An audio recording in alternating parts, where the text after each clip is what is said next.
Well, ano 'tong industrial intelligence? Well, napakasimple lang nito.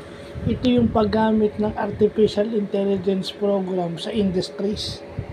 So, 'pag gumagamit ka ng AI sa industry mo o gumagamit ka ng AI sa company na nasa isang industry, kahit anong industry pa yan, it is called industrial intelligence. So,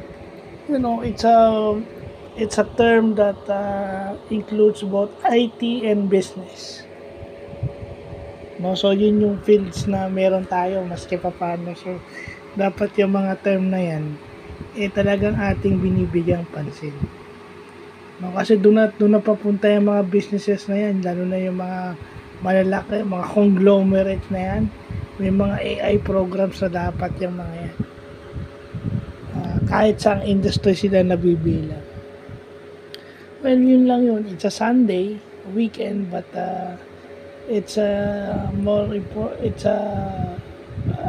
very fulfilling to have learned concepts and terms even on a weekend.